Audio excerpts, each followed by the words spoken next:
300 years ago, the Order of Cosmos uncovered ancient secrets that altered the world forever. These secrets brought forth mysterious realms and dungeons filled with unimaginable treasures, but also unleashed waves of powerful creatures onto Earth. The sudden appearance of these monsters led to a catastrophic crisis, pushing humanity to the brink of extinction. During this dark time, certain individuals with special abilities, known as job switchers, rose up as humanity's last hope. These job switchers possessed extraordinary powers that enabled them to battle the monsters and push back the chaos that threatened to consume the world. To ensure the survival of humanity and to tap into the wealth hidden within the dungeons, nations around the globe began to focus on training and developing more job switchers. In today's world, every person undergoes a job switching ceremony at the age of 18, where they discover their unique abilities and are assigned one of three roles: combatants, reinforcers, or subsistence professionals. Combatants are the most highly regarded because they excel in fighting and defending against monsters, while subsistence professionals are often looked down upon because their skills are more practical and less combat-focused. The abilities of job switchers are also ranked by talent, from ordinary to rare, arcane, and divine. Divine talents are incredibly rare, only appearing once every century, and when they do, they are so powerful that their emergence can cause disturbances in the very fabric of the Order of Cosmos. Jiang Chen, the top honors student, stood at the job-switching ceremony, ready to discover his future. When the ceremony ended, a bright light surrounded him, indicating he had switched to a divine-grade job. Principal Wang approached with a smile, confident Chen had become a powerful combatant, but Chen quickly corrected him, revealing he didn't switch to any combatant job. Confused, Principal Wang asked if it was a reinforcer job, but Chen shook his head, explaining he ended up with a subsistence job, specifically the ability to accelerate the growth of plants and animals. Shocked, Principal Wang remarked that subsistence professionals have no combat abilities and that Chen's skill, though divine grade, seemed useless. A teacher tried to comfort Chen, suggesting that while he couldn't fight, his spirit nurturer job could be valuable in research, especially since it was a rare divine talent. Principal Wang, however, mentioned that the admission recommendation he previously promised Chen was no longer relevant but offered some recommendations related to research instead. Chen thanked him and said he would consider it, then excused himself, saying he had something to attend to. As Chen walked through the crowd of students, he overheard them mocking him. Disappointed that the dramatic anomaly they witnessed didn't result in a powerful combatant job but a subsistence one instead. Some students joked that life was full of surprises, noting how the top student who had always excelled ended up with a seemingly useless job. They found it amusing to see Chen, who had worked hard since enrolling, fail to meet their expectations. They laughed, calling him a loser and wondering if he would continue to work as hard, knowing he'd always be a subsistence professional. They then shifted their focus to Lin, who had always been second to Chen but managed to switch to an arcane-grade combatant job. As Chen leaves the group of students, he can't help but think about how quickly their attitudes have changed. Not long ago, they were calling him Boss Jiang with respect, but now that he's switched to a subsistence professional, they treat him differently. It makes him realize that in this world, power really does seem to mean everything. However, he doesn't see anything wrong with being a subsistence professional. Then, his system suddenly displays a message now that he's completed his job awakening. The Zerg Calamity system is ready to be activated, and the founding Zerg Queen has been unlocked. The system asks if he wants to activate it and summon the Zerg Queen. Chen starts to think back on his journey. After dying in his previous world, he found himself in this new world of job switchers, where there's no law and everything revolves around dungeons and monsters. It's a place where only the strong survive. Transmigrated into the body of an orphan, Chen worked incredibly hard to reach the age of 18, thinking he could rely only on his own efforts. But a month ago, something unexpected happened. He awakened a system. Chen knows that the Zerg are a race of terrifying insect-like aliens that once caused huge losses to humanity during a dark time in history. It's said that during the last disaster, humans had to sacrifice 9 out of 12 kings just to seal the Zerg away. In a world where strength is everything, Chen feels he has no reason to hold back. And if the Zerg can help him, he's ready to use them, no matter what they are. Chen decides to activate his system, and suddenly he finds himself in his sea of consciousness, a mental space where he can observe and interact with his abilities. In this space, he notices a massive shining tree that symbolizes his talent. The system begins to analyze and display his various job talents, and Chen realizes that even though his talents don't have combat powers, he can still use all of them within his Zerg system. The system then asks if he wants to summon the Zerg Queen, and Chen agrees. When the Zerg Queen appears, she has a powerful and intimidating presence, so large and commanding that Chen feels small in comparison. The Zerg Queen addresses Chen as master and tells him that she likes him. She introduces herself as Xiaoju and expresses a desire to consume monsters. The system informs Chen that while sacrifices are usually needed to evolve a Zerg, the first evolution can be done without any sacrifice. Chen instructs Xiaoju to evolve, and as she undergoes the transformation, Chen reflects on how challenging it is to raise Zergs, since they need to devour in order to grow stronger. After evolving, Xiaoju takes on a female human form, and when Chen pets her, she immediately asks for meat. Chen takes a close look at the skills Xiaoju possesses and realizes that his spirit nurturer talent can speed up her devour growth, making her stronger more quickly. He also notices that the experience points he gains from Xiaoju's filial piety skill will allow him to level up faster than usual. On top of that, Xiaoju's buff skill can increase his attributes by 20%, giving him a significant boost in attack power. Chen feels satisfied, realizing that his job as a spirit nurturer and the Zerg system work perfectly together. He thinks that if he can kill monsters and devour them quickly, he'll soon have a powerful Zerg army under his command. However, the system warns him that revealing his powers to others could put his life in danger, so he decides to use his identity as a subsistence professional and Xiaoju's poison miasma skill to secretly devour monsters and grow stronger. Chen reflects that it's not in his nature to stay hidden forever, so he needs to become strong enough to eventually reveal his power to the world.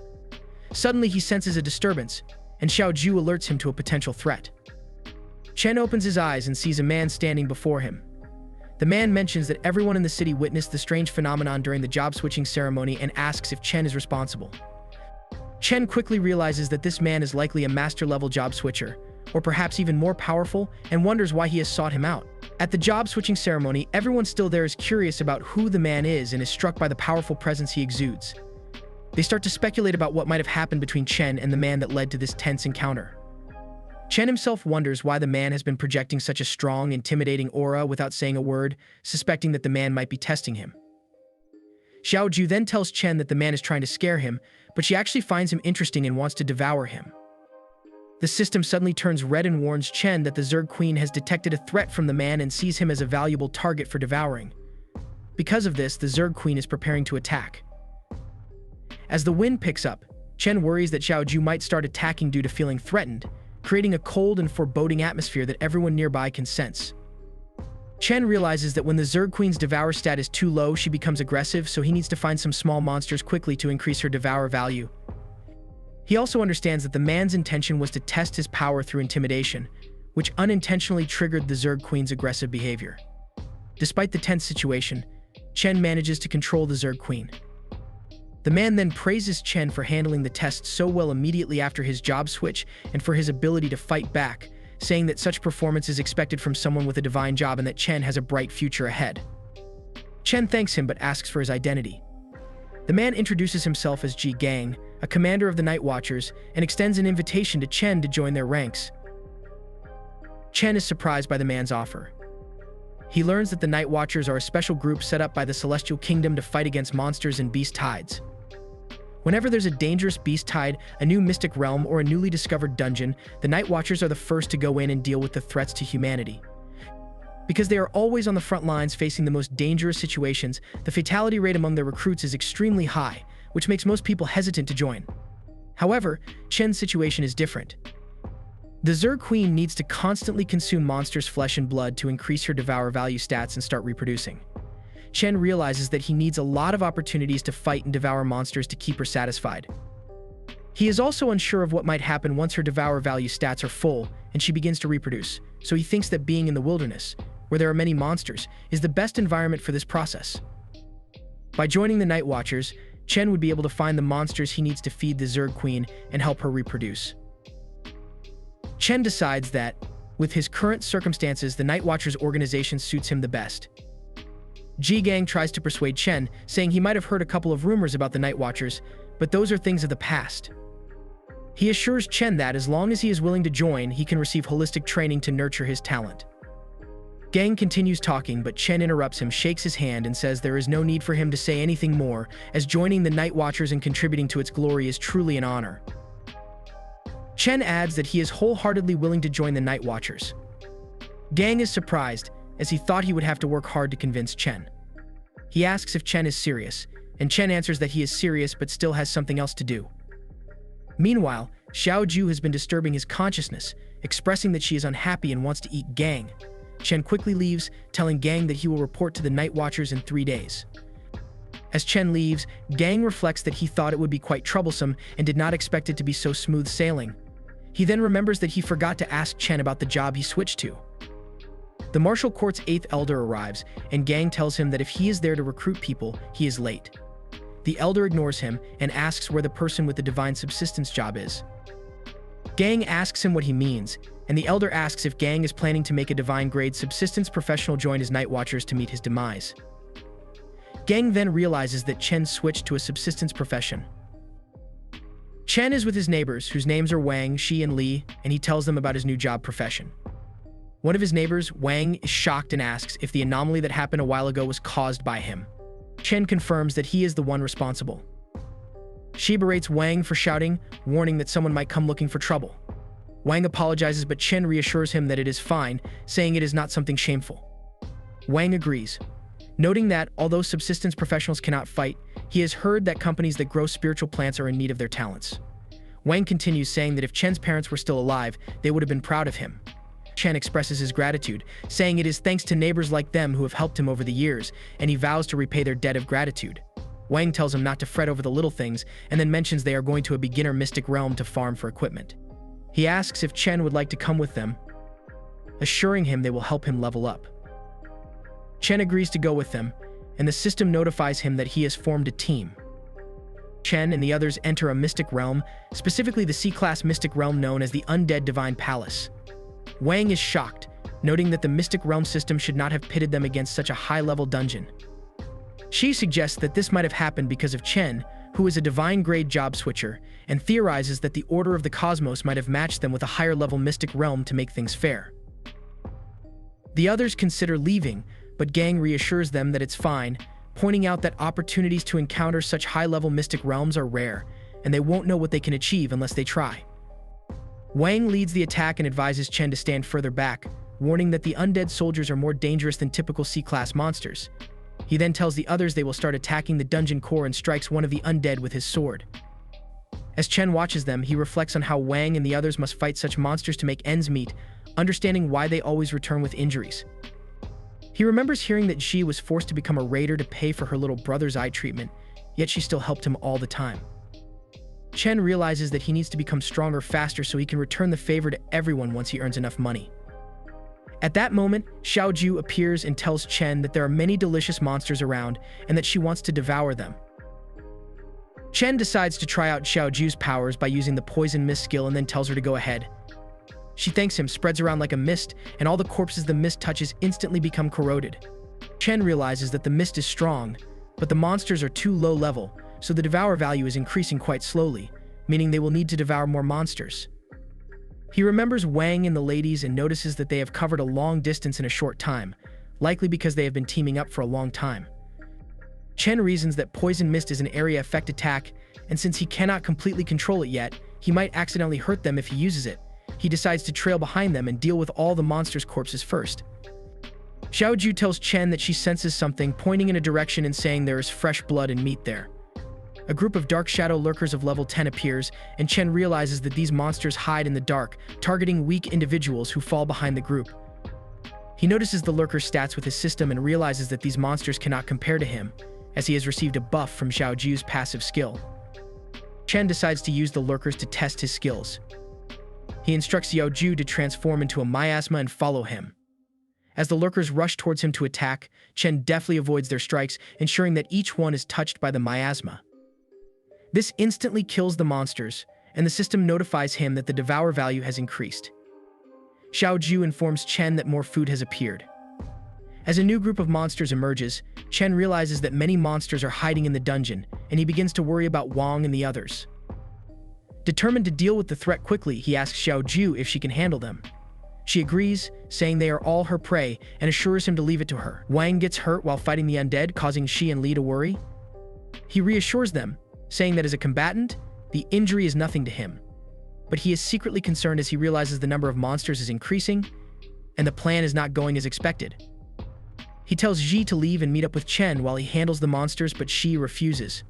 Suddenly, a huge monster appears and almost slashes Wang with its sword, but Chen arrives just in time, using his poison mist to kill the monster. Wang is shocked and asks Chen if he isn't a subsistence professional. Chen explains that he has a hidden poison mist skill and instructs Shi and Li to take the injured Wang and leave while he holds off the monsters. Wang insists that it's still dangerous even with Chen's divine talent, and Shi suggests they should all leave together, but Chen tells them not to worry as he walks deeper into the dungeon. Wang tries to stop him, but Shi tells him that Chen isn't a reckless person, so they should trust him. Wang then throws his sword to Chen and tells him to return it later. As Wang and the ladies leave, Chen adds his poison mist to the sword, reasoning that he can use it to expand the mist's attack range. He then proceeds to effectively kill all the monsters. Chen has always held the top position in the entire school for mastery of sword art skills, and this expertise helps him utilize the sword effectively. As he continues fighting, he uses the sword to block a monster's attack, but the sword breaks. Chen wonders if this monster is the dungeon boss, as it is more powerful than he expected, and he starts thinking about how to tell Wang that he broke his sword. The system notifies him that the monster is the leader of the undead soldiers at level 15. The monster attacks Chen again, but he easily deflects the strike and then calls on Xiaoju, instructing her to kill the monster. Xiaoju easily breaks the monster's sword and, releasing an ominous aura, attacks and cuts the monster's head off. Chen reflects that he didn't expect her to bring down the boss so easily and thinks the dungeon has been conquered, but suddenly a crystal appears, condensing the mana from the corpses of the monsters in the area. The crystal generates a huge monster, the true boss and tyrant of the undead soldiers at level 20. Chen realizes that the crystal is the real threat and tells Xiaoju she needs to destroy the crystal inside the monster's body. The monster attacks Xiaoju, but she deflects and launches her own counterattacks. The monster also avoids her strikes, and the two continue going back and forth.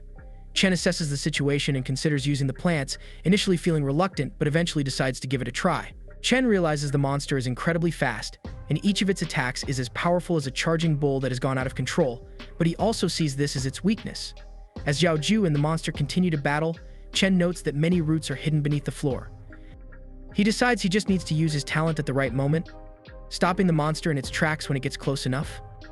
When the opportunity arises, Chen uses his growth acceleration skill, causing the roots to extend and trap the monster in place. Xiaoju then attacks and successfully kills the monster. Chen feels happy that he was able to use his skills effectively, reasoning that as long as he can use them properly, he can still play a significant role in battles. He locates the crystal and shatters it into pieces, receiving a notification that the dungeon has been cleared and the contribution is being calculated. The realm calculates the scores and awards everyone, with Chen receiving the highest score. It then generates equipment rewards, which are displayed on a screen for Chen. He selects a dagger from the rewards, intending to give it to Wang as compensation. Chen notices that while there is a lot of equipment, they all seem to be combat-oriented, and he is unsure if any of them are suitable for a creation class.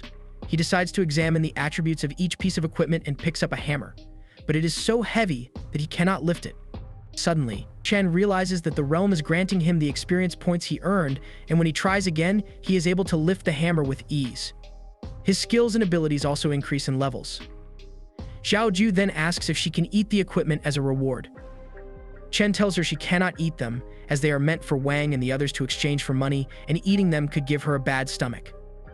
She then asks if she can eat the remains of the boss monster, and Chen tells her that it belongs to her.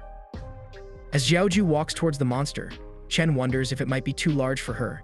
She stands in front of the monster, opens her mouth to eat it, and then transforms into her Zerg Queen form to begin consuming the monster. As the Zerg Queen continues eating the monster, the devouring value increases, and Chen reasons that they need to consume more boss-type monsters. He hears footsteps and realizes that Wang and the others are on their way, so he tells Xiaoju to quickly revert to her other form to avoid exposure. Wang and the others arrive and praise Chen for clearing the level. Chen informs them that he broke his sword and presents the dagger, offering it to Wang as a replacement. Wang happily accepts the dagger. She mentions a necklace that is part of the reward, noting that it could be sold for a lot of money. Li then asks Chen how he managed to defeat the boss by himself, and Chen explains that his poison seems effective in suppressing the undead monsters. Chen reasons that the secret realm has been perfectly cleared, but since a secret realm will not refresh after being cleared, obtaining another boss-devouring value should be enough to start breeding the insect swarm. To find a new boss, he will have to venture into the wilderness. Wang expresses regret that Chen will be going to the research department, noting that even at level 1, Chen could defeat a boss monster. He believes that if Chen climbs to a higher level, he will be incredibly strong. Wang asks what Chen plans to do next, and Chen replies that he did not mention it before because he was worried it would concern Wang, but he is actually preparing to join the Night Watchers. He explains that he plans to join the Night Watchers in 3 days but wants to increase his level before then, so he will be heading to the wilderness soon to continue leveling up. They are all shocked by his announcement. Shi says the wilderness is dangerous in an attempt to dissuade Chen, but he tells them not to worry as he knows what he is doing. Instead of worrying about him, he suggests they should be more concerned about the monsters. Chen travels to the wilderness by train and is surprised to find a lot of people when he arrives. He walks around eating and reasons that since awakening the system, his appetite has increased. What surprises him even more is that, although it is not very stable, there is a slight increase in his devouring value when eating. Xiaoju complains that the food is not tasty, so Chen agrees to find something better for her. He takes out a map and a ring, noting that he did not expect Wang to give him most of the equipment, including an important storage ring and map after learning Chen was heading to the wilderness. Chen studies the map, recalling Wang's advice that the wilderness is influenced by the power of the heavenly way, causing disturbances to all electronic devices. It is almost like an apocalyptic scenario, with monsters constantly migrating their nests. The maps have an extremely short usage time, and without the latest intelligence, finding monster groups, let alone bosses, is difficult. Firebirds and thunder rhinoceroses are the most common and are easy to detect when they move. Chen continues examining the map and remembers that a spot marked with a question mark should be avoided due to its very dangerous nature and higher risk. According to Wang, the Goblin Dungeon is the most suitable for Chen, as it has a low level, sufficient monsters, and fewer people. Chen decides to head there, reasoning that with the map in hand, he should be able to locate it quickly. As he continues his journey, a man stops him, saying he has been trying to get his attention for a while, but Chen pretended not to hear. The man asks Chen if he has seen a girl with golden hair around the area and places a restraining hand on Chen's shoulder. Chen replies that he hasn't seen her and advises the man to watch his behavior. Chen releases a small dose of poison mist and touches the man's hand, which shocks the man and makes him quickly withdraw his hand from Chen's shoulder. The man realizes that although Chen does not seem to have reached level 10, he can still cause harm to a level 27 main defense warrior. Chen tells the man to quickly find a healer as his poison will be difficult to cure and reminds him to also treat his brain before turning to leave. The man, now angry, demands to know if Chen told him to leave and questions how he dares lay a hand on the Xiao family. The man attempts to launch an attack on Chen, but Chen quickly sidesteps, his curiosity piqued about the Xiao family's background. As the man readies himself for another strike, Chen advises Xiaoju to not hold back and to take the fight seriously. Xiaoju agrees and his dark, menacing aura begins to envelop him, creating a foreboding atmosphere. The attacker, however, boldly asserts that he isn't intimidated by this dark aura. Just then, another man arrives on the scene and addresses the attacker by the name of Zheng Tai. He reprimands Tai for not following his previous instruction to remain discreet. Tai, visibly nervous and sweating, tries to apologize and addresses the new arrival as his master. The master, whose name is Zhao Yuan Wu, is clearly enraged, strikes Tai, and harshly reminds him that he is merely a subordinate of the Xiao family and has no right to use their name in such a manner. Tai, in a desperate bid to placate his master, kneels and offers a sincere apology. Chen, observing the scene, realizes that Yuan Wu is likely far more dangerous since he could not detect his presence earlier. Yuan Wu then turns his attention to Chen, commenting that Tai tends to act out of line. He asks Chen if there is any form of compensation he would like, but Chen declines, stating that no compensation is necessary. Yuan Wu, intrigued by Chen, expresses that he finds him quite interesting and invites him to accompany them as they head toward the wilderness. Chen, preferring solitude, declines the invitation and chooses to continue his journey alone. As Chen departs, Tai reminds his master of his failure in the task assigned to him. Yuan Wu, acknowledging this, stresses the urgency of the situation. He explains that their target has escaped the city and is likely making her way across the wilderness to the nearest post station. Yuan Wu orders Tai to gather all the dispersed retainers and follow him into the wilderness to ensure that the target does not reach the station. As Chen strolls through the wilderness, he reflects on how humans have conquered the planet and built countless cities. However, with the new era of job switchers, beast tides, secret realms, and dungeons, these cities are being invaded and constantly reshaped by immense power. He notes that nowadays, only those who seek power venture back into the wilderness to battle monsters, level up, and accumulate wealth.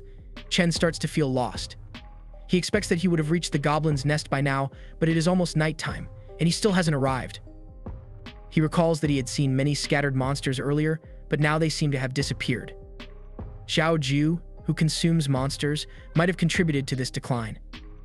Chen thinks that the monster's value for devouring is too low, and if he can't find any more nests with powerful monsters, he might not be able to report to the Night Watch on time.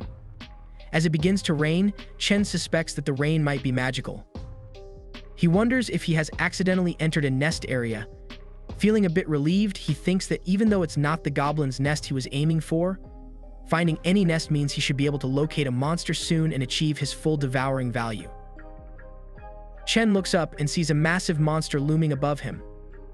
Xiaoju appears by his side and offers to help. Chen reassures her that it isn't necessary because although the monster is large, it isn't particularly powerful. He notes that its size is its only notable feature. As the monster lunges to attack, Chen expertly dodges its strike and retaliates with a punch, killing the creature in a single blow. After the fight, Xiaoju directs Chen's attention to a new threat, an entire horde of monsters approaching them from a distance.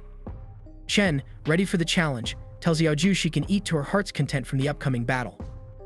He then draws his sword, which is coated with a poisonous mist, preparing for the fight.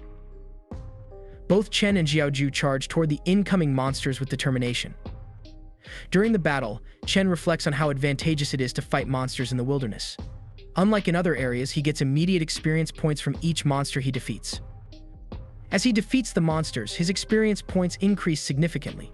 Chen calculates that if they continue to fight monsters on their way back, they could potentially level up by at least 2 more levels. After they have killed all the monsters, the bodies pile up in a heap on one side. Chen then instructs Xiaoju to eat all the remains of the monsters. Xiaoju praises Chen, saying he is the best, and starts devouring the remains. However, her attention is soon drawn to a new scent, which she describes as being delicious. Curious, Chen follows Xiaoju, assuming that what has attracted her might be a boss-level monster. He summons the poison mist around them and instructs Xiaoju to track down the source of the alluring scent. As the mist envelops the area, it reveals that the source of the scent is not a monster, but an unconscious girl who has collapsed on the ground. The girl wakes up, wondering where she is, as this is not the place she was before. When Chen approaches her, she asks who he is and tells him not to come any closer. He tries to calm her down, explaining that he is an awakened and is hunting monsters in the wilderness, and assures her that he won't hurt her. The girl suddenly recalls that he was the one who ambushed her, and he apologizes, saying she looked like a monster. This angers her, and she tells him he is rude. Chen stares at her, puzzled by who she might be, especially since she seems unharmed after taking his full attack. Using a ring to check the time, the girl realizes that she has wasted too much time and needs to leave. Chen overhears her and starts wondering if she is being chased or if she is hiding something. He asks her why she is in such a rush to leave, and she explains that there are monsters in the area and she is not in a good state to fight. She tells him that he can continue hunting monsters there if he wants, and then she quickly runs off. Chen, however, senses that she is up to something. He reasons that if the things chasing her are monsters, it would be the best situation for him, as the monsters in the area are no match for him, and he could collect more devouring value. But if it's other awakened individuals, it would be more difficult since the wilderness has always been lawless, with many who kill people and steal goods. Chen considers whether he should catch the girl and question her, but Xiaoju suddenly informs him that a large group is approaching. Chen assumes it's monsters and is eager for the fight, but he's shocked when he sees an overwhelming swarm of spiders heading their way. Realizing that this is what the girl was fleeing from, he's relieved that it's not other awakened individuals. He instructs Xiaoju to shift into her poison mist form, and they begin battling the spiders. As the fight progresses, Chen notices these monsters are quicker than the ones he's encountered before. One spider tries to sneak an attack, but he evades it just in time. He soon realizes that the spiders are coordinating their attacks, taking turns to strike, and he deduces that the boss is orchestrating this formation. Understanding that this is why the area was deserted, he decides he needs to find and eliminate the boss first, though he knows it won't be easy. Xiaoju then tells him that she can understand the spiders and reveals that they are challenging him. She extends her powers toward the swarm, causing the spiders to scatter, leaving Chen momentarily confused. He wonders if it's because the monsters are insects but isn't sure if spiders qualify as insects. Xiaoju clarifies that she has severed the connection between the spiders, and Chen praises her for the move. He decides they should focus on killing the boss, telling her to stay close as, without the boss's control, the other spiders are just weaklings. Chen emphasizes that they have only one target, which is the boss, which will give them the most devouring value. They finally attack and kill the boss, and Chen concludes that it's now time to create his insect swarm. Zhang approached the boss's lifeless body, staring at it intently, unable to believe he had finally emerged victorious. A system window materialized, congratulating him on reaching level 14, with a power evaluation of 127 stars and passive abilities and level-up effects still active. Zhang clenched his fist, which began to glow, and slightly lowered his head towards it, smiling as he thought about how his strength continued to increase with each level. With 127 stars, his individual combat power was nearly equivalent to that of a level 25 professional in the combat class. As he turned his head back, he thought about how he only needed to devour the monster corpses to obtain devouring points. The small spiders, sensing Zhang's power and the might of the mother insect, began to flee, intelligent enough to understand they stood no chance against him. Zhang, noticing their escape, realized there was no longer any threat and decided not to pursue them, despite wanting to earn points by killing them. He concluded that the most important task at hand was to start breeding insects. Walking towards the monster corpses, Little Nine began to manifest through the poisonous mist. Zhang stared at the boss's corpse with a killer look, clenching one fist tightly while extending the other towards the sky, telling Little Nine that it now belonged to her. She thanked him, returned to her natural form, opened her mouth, leaped, and began devouring the corpse. A system window appeared, granting Zhang 600 devouring points. As Little Nine enjoyed her meal, Zhang turned his body to the side with a serious look, thinking that elite monsters like this boss were different from the others, providing a high devouring value. He quickly concluded that hunting and swiftly breeding the insect swarm was an effective way to become stronger and hunt more elite monsters. Another system window appeared, informing him that the devouring value was full and asking if he wanted to start insect breeding.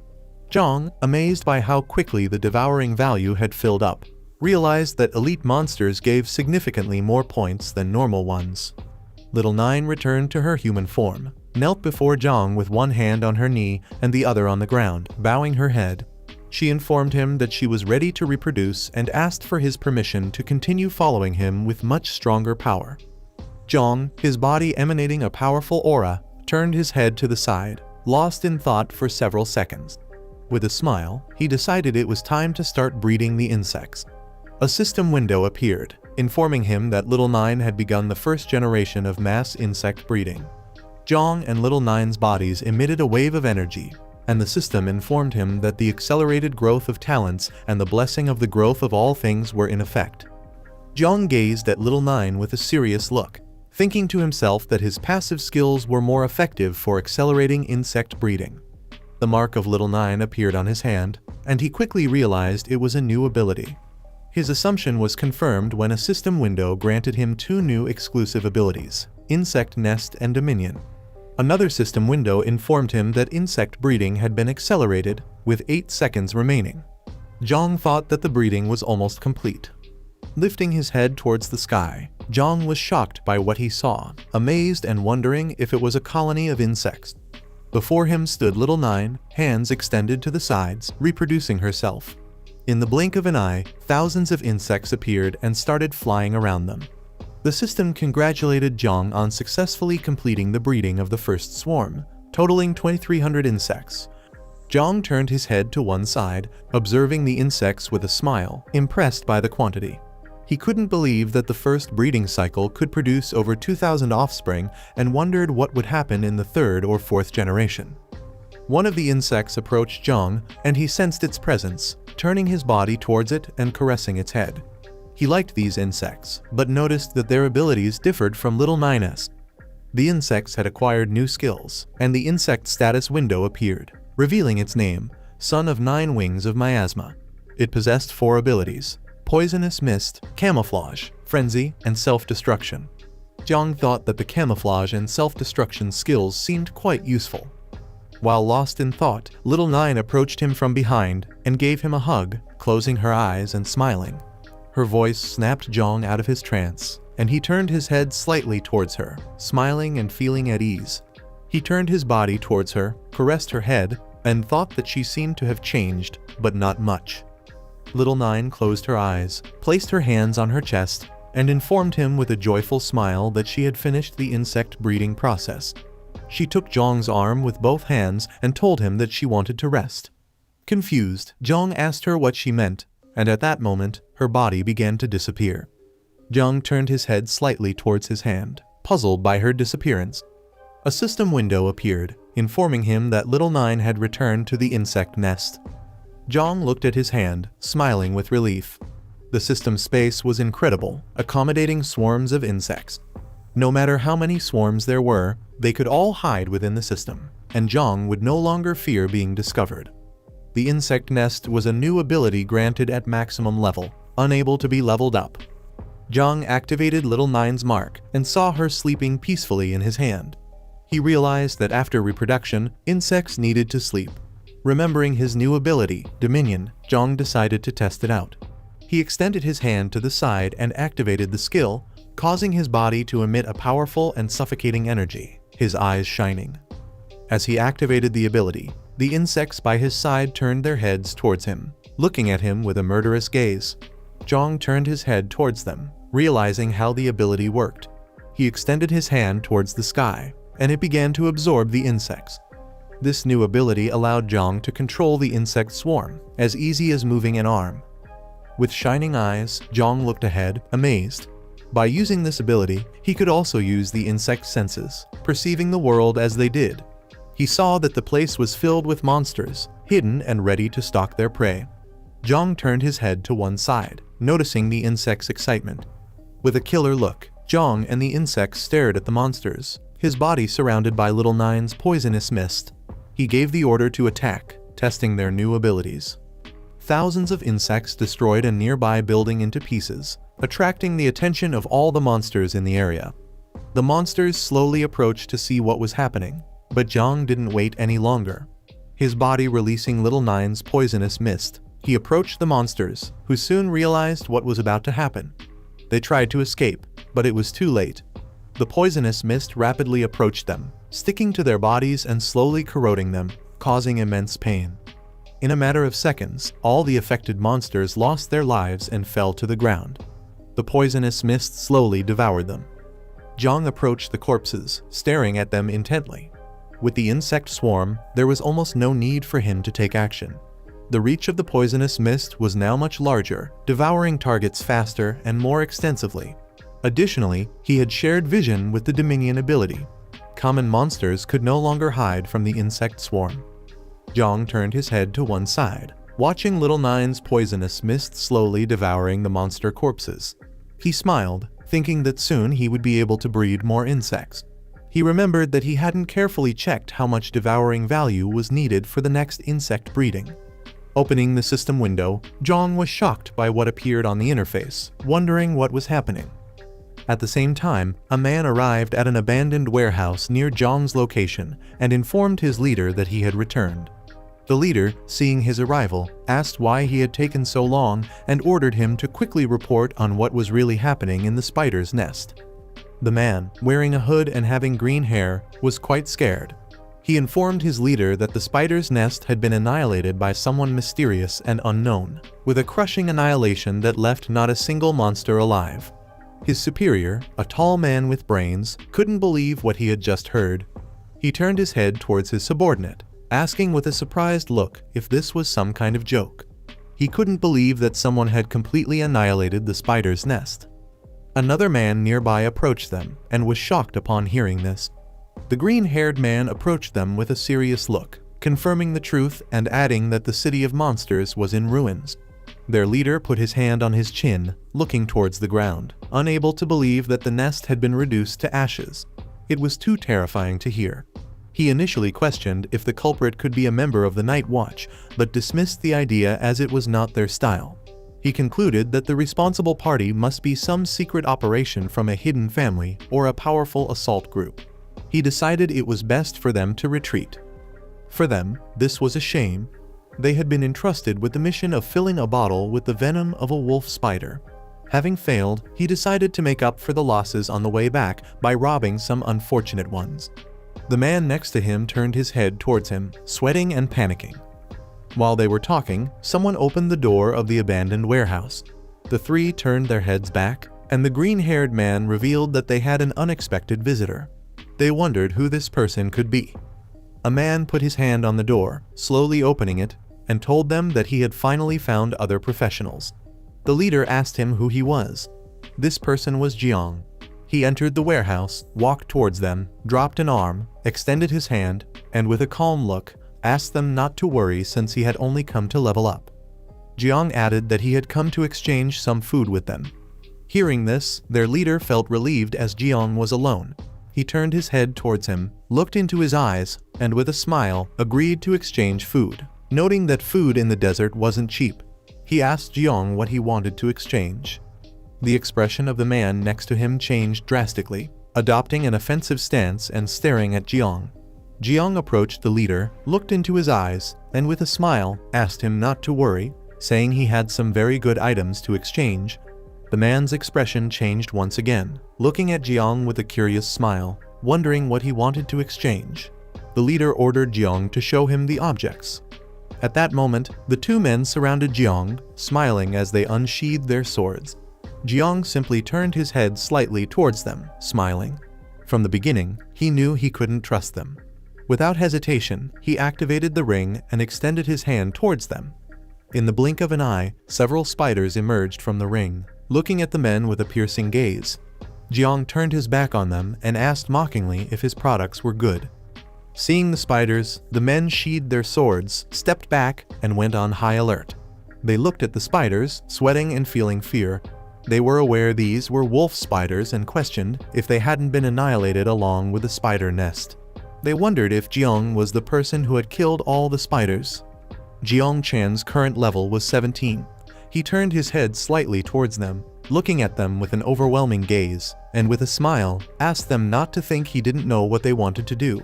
He sat on a rock, turned his head slightly towards them, and calmly revealed that he was very angry now. He advised them to grab their weapons and leave immediately. Hearing this, the three men grabbed their belongings, turned their backs to Jiang, and started running, apologizing for bothering him and saying they were leaving right away. Several minutes later, once the men had fled, Jiang extended his hand to the side, releasing Little Nine's poisonous mist. He gave the order for the insects to come out. While sitting on the rock with one arm resting on his knee, he reached up and used the poisonous mist to release 2 insects.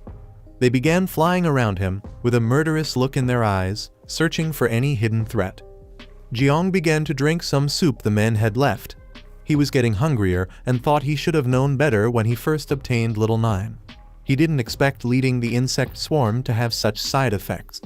As he drank the soup, a system window appeared, and Jiang's devouring value increased to 2768 points out of 1 million. The system advised him to increase the value as soon as possible. Originally, Jiang had thought the devouring value would increase faster after the insect swarm doubled, but he didn't expect the devouring value for the next reproduction to also double. This complicated things for Jiang, as now the devouring value a boss could provide was just a drop in the bucket.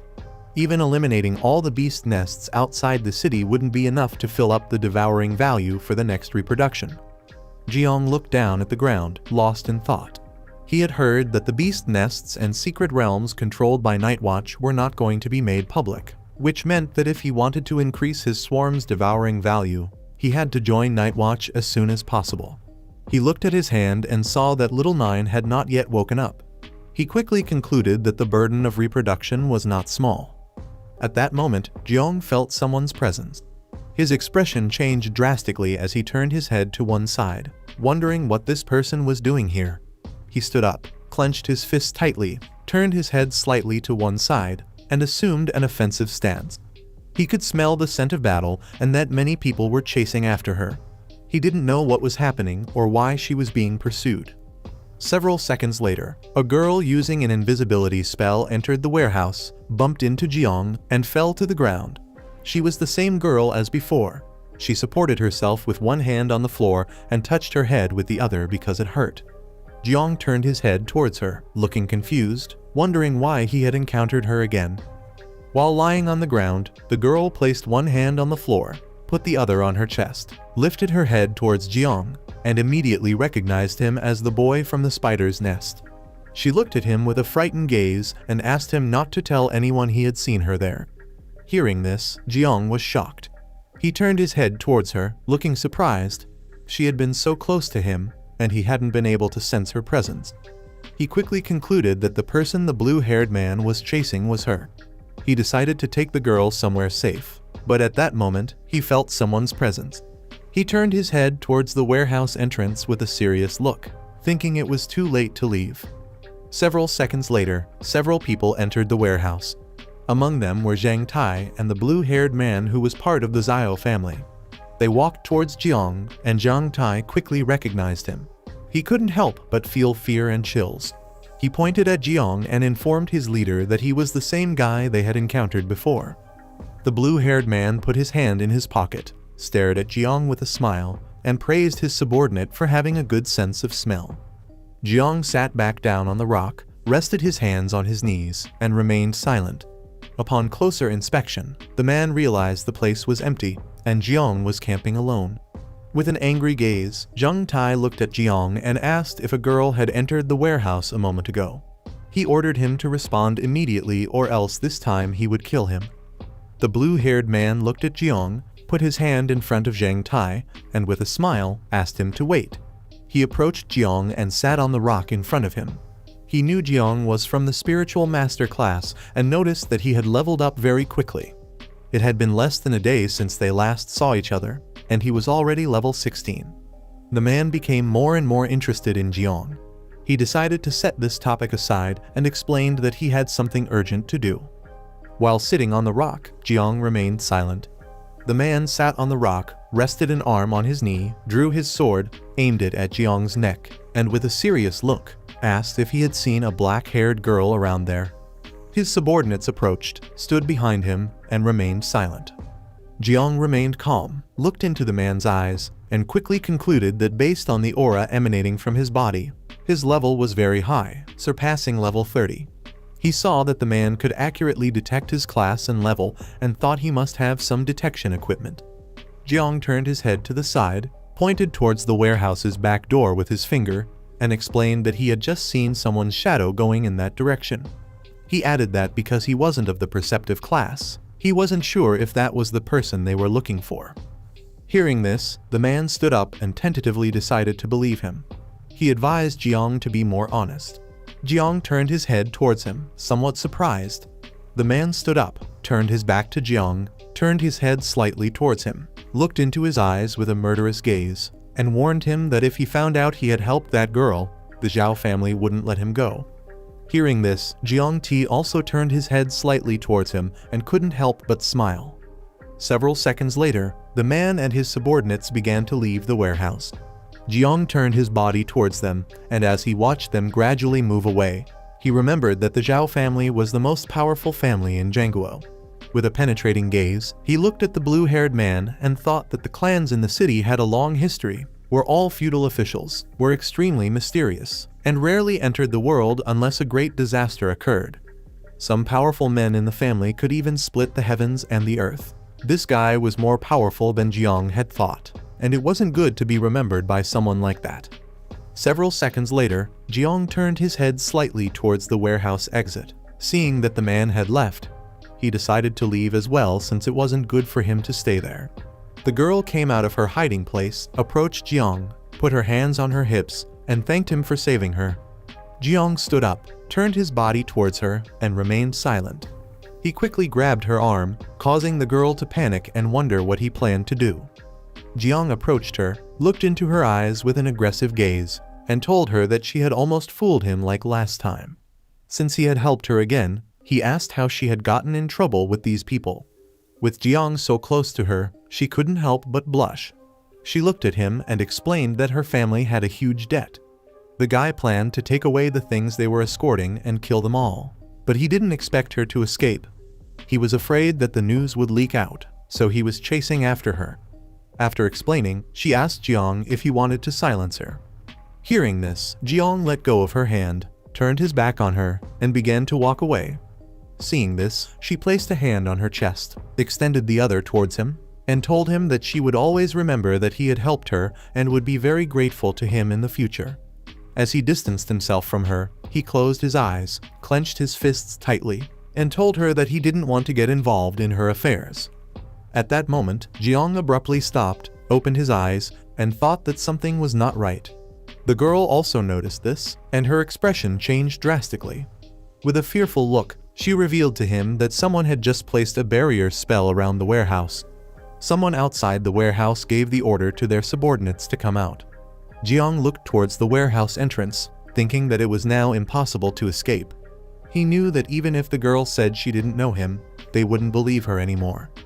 He activated his insect perception and began walking around the area, realizing they were surrounded on all sides. With a serious look, Jiang stared towards the warehouse entrance, ready to face any opponent. On the other side, the girl got scared and placed her hand on her chest.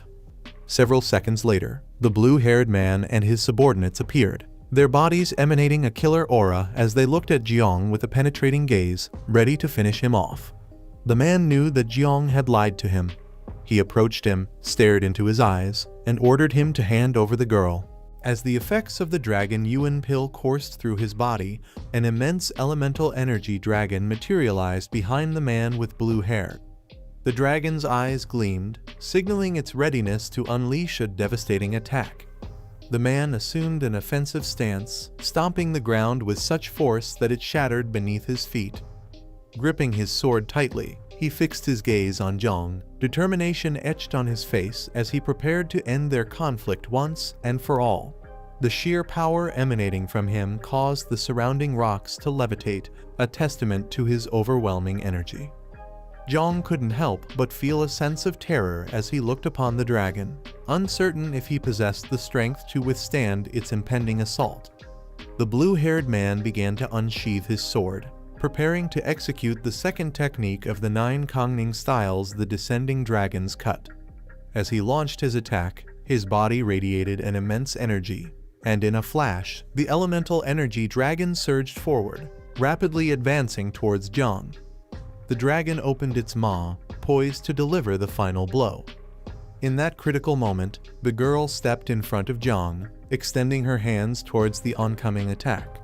Despite her injuries, she stood resolute, determined to shield him once more with the Earth Eternal Shield. Jiang, his elbow raised to protect his face, turned his head towards her, surprised by her willingness to defend him despite her own wounds.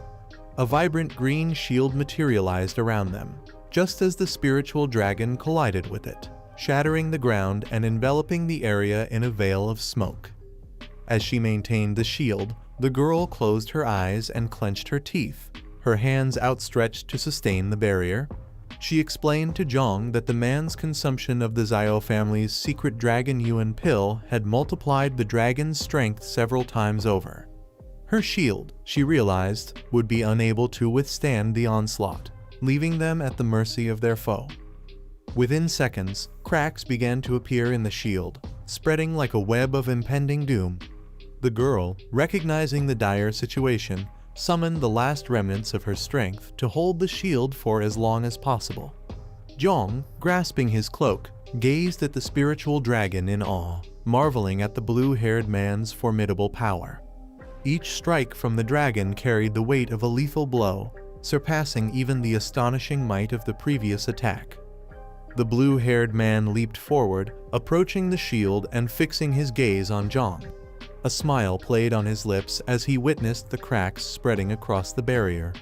With relentless determination, he unleashed a barrage of descending dragon's cut, each slash more powerful than the last, aimed at shattering the shield. Jiang met his gaze, his hand reaching towards the sky as he activated the swarm of insects mark. Recognizing the ruthlessness and strength of his opponent, Jiang resolved to show no mercy. As the girl's shield finally shattered, thousands upon thousands of insects began to pour forth from Jiang's hand, filling the sky above. The blue-haired man, his eyes wide with shock, looked up at the swarm, his teeth clenched tightly as he tried to comprehend the sight before him. Jiang, standing amidst the swirling insects, fixed his gaze on his adversary and warned him to prepare himself.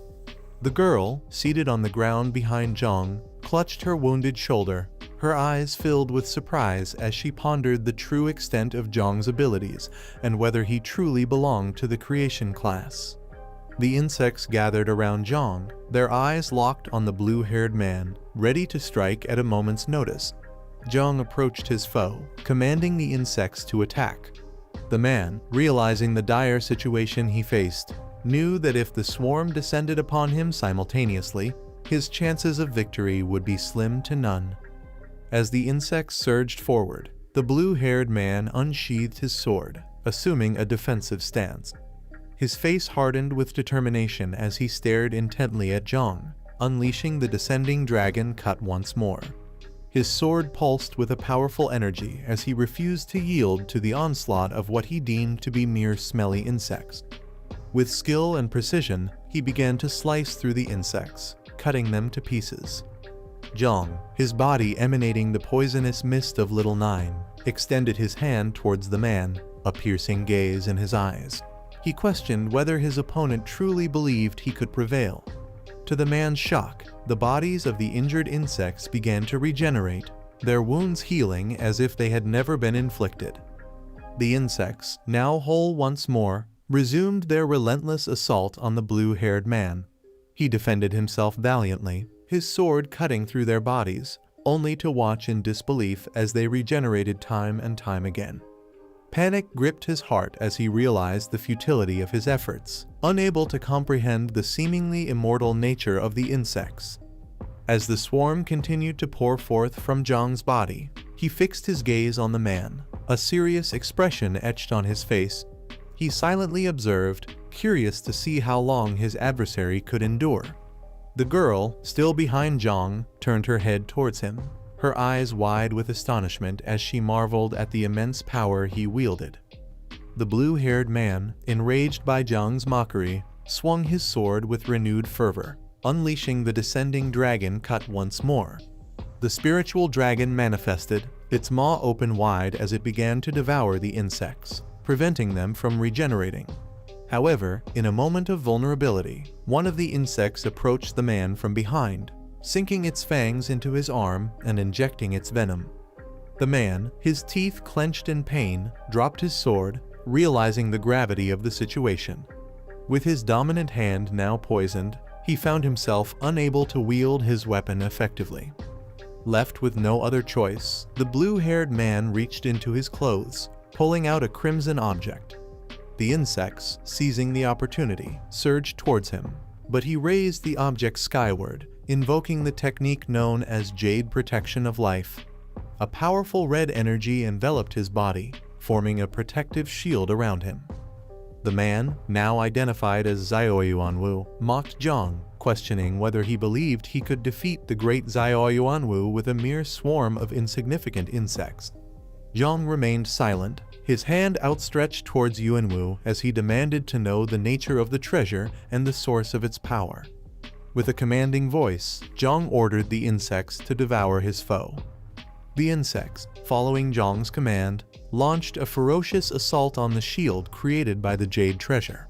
However, despite their relentless efforts, the shield remained impenetrable, not even a scratch marring its surface. Yuanwu, clutching the wound on his arm, turned his head towards Zhang and advised him not to waste his energy. He revealed that the jade treasure was an inherited relic of the Xiao family, imbued with divine powers. Once activated, the shield could withstand any external attack, rendering Zhang's efforts futile.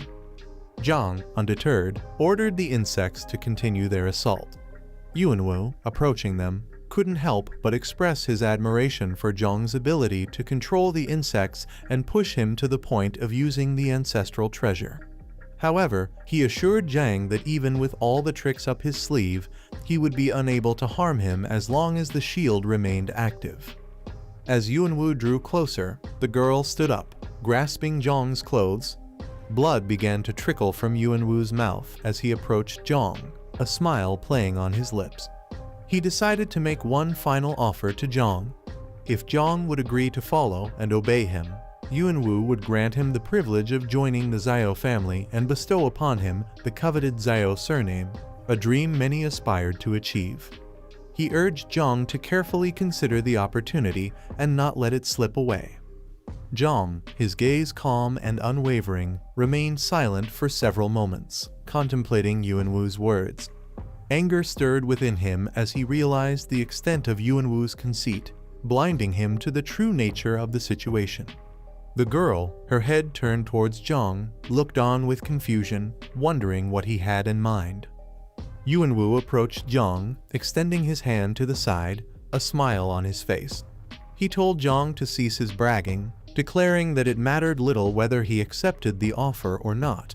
Even if Zhang couldn't be killed today, Yuanwu assured him that the Zhao family's influence extended throughout the country, making it impossible for Zhang to hide or confront them. Zhang, a smile playing on his own lips, met Yuanwu's gaze with intensity. He reminded Yuanwu of his own words that one couldn't investigate if there was nothing to find. With a penetrating question, Zhang asked what would happen if Yuanwu were to die without leaving a trace. At that moment, a giant tentacle struck the ground with a resounding impact. The sound drew Yuanwu's attention, and he turned his head slightly, his eyes widening in terror as he wondered what new threat had emerged. The tentacle belonged to none other than the insect mother, Little Nine. She rose from the swarm of insects, her enormous form towering over them. The girl, overwhelmed by the sight, fell to the ground, while Yuanwu, gazing up at the terrifying creature, began to sweat profusely. Zhang, seizing the moment, gave Little Nine the command to devour Yuanwu. Little Nine, expressing her gratitude to Zhang for sating her hunger, began to approach Yuanwu. Yuanwu's expression transformed into one of pure horror, a fear he had never experienced before in his life. He demanded to know what kind of monster Little Nine was. Zhang, his demeanor calm, explained that Little Nine had recently finished reproducing, and that Yuanwu and the Jade Treasure were precisely what she needed to satisfy her ravenous appetite. Little Nine, using her tentacle, launched a devastating attack on Yuanwu's shield, sending his body crashing into the wall and shattering it into pieces. Yuanwu screamed in agony, unable to comprehend the existence of a creature like Little Nine. The shield began to crumble under Little Nine's relentless assault, and within seconds, it shattered completely. Yuanwu, his mouth bleeding, fell to the ground, disbelief etched on his face. He couldn't fathom the idea that the fate of the Zhao family and the Jade Treasure were about to vanish. With the shield destroyed, Little Nine fixed her gaze on Yuanwu, her tentacle poised to deliver the final blow. Zhang watched on, his expression cold and unwavering. Little Nine's tentacle struck Yuanwu with immense force, obliterating the ground beneath him. The attack was so powerful that all that remained of Yuanwu was a pool of blood.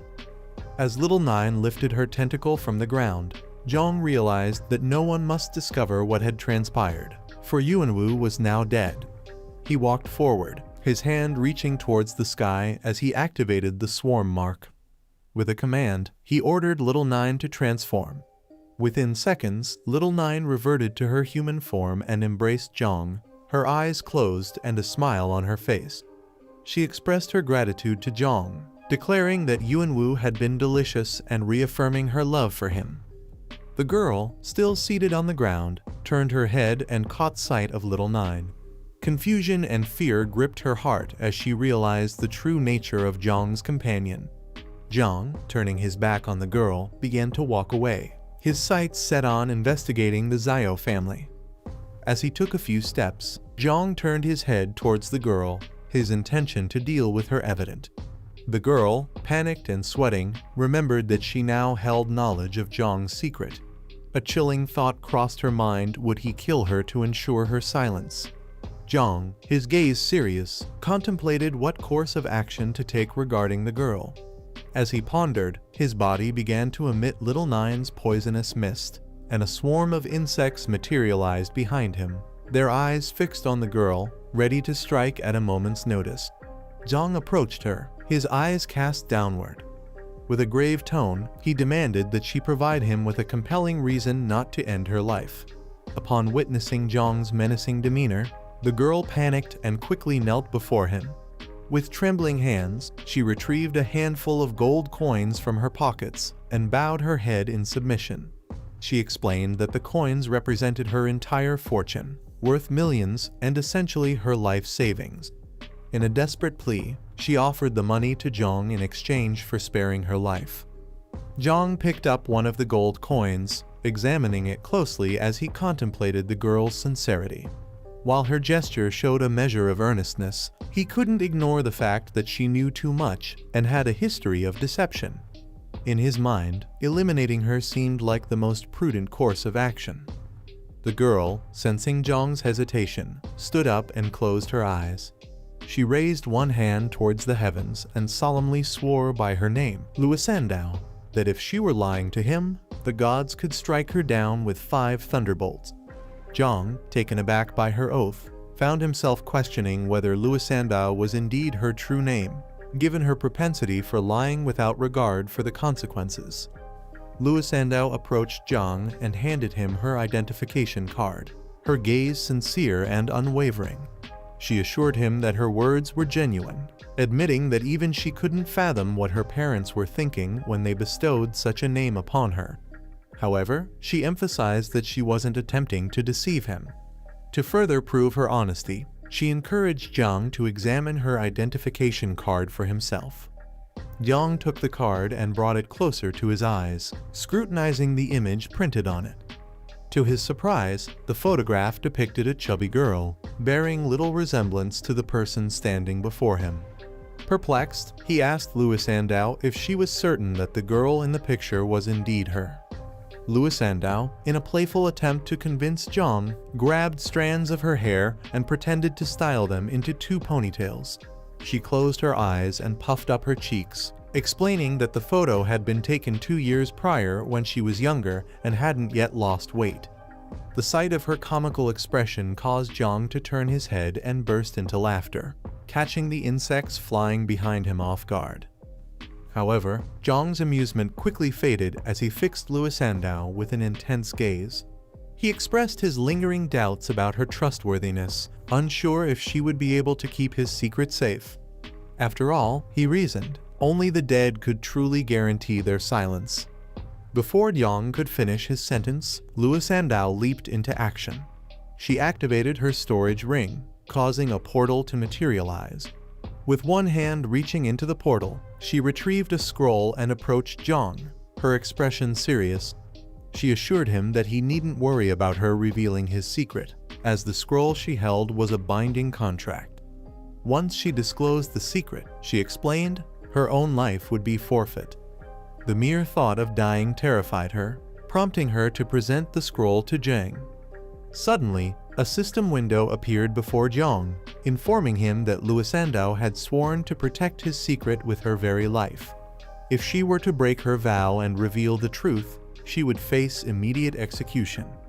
Zhang, astounded by the existence of such a powerful artifact, found himself at a loss for words. After a moment of contemplation, Zhang picked up the scroll and examined it closely, closing one eye as he peered at it with the other. Satisfied with the scroll's authenticity, he decided to accept Luisandao's offer. Now that she had signed the confidentiality agreement, he reasoned, he could spare her life for the time being. Luisandao, overwhelmed with gratitude, thanked Zhang profusely. Curiosity piqued, Zhang turned to Luisandao and inquired about the scroll's value. She placed a finger on her cheek, pondering for a moment before revealing that its worth was approximately 10 million. Upon hearing this, Zhang tightly gripped the scroll and approached Luisandao, his expression furious. He realized that she had just used the only valuable item in her storage ring, essentially putting her life on the line. Luisandao, fearing for her life, began to shake her hands frantically.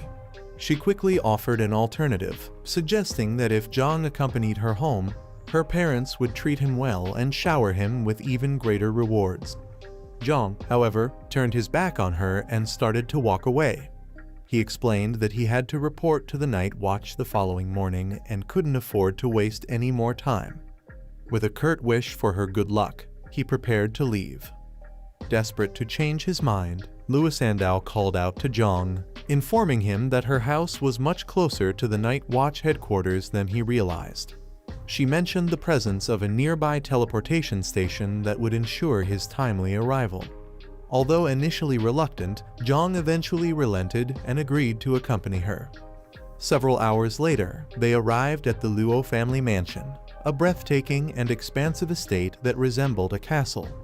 Inside the mansion, a group of hooded men prostrated themselves before a regal woman seated on a throne.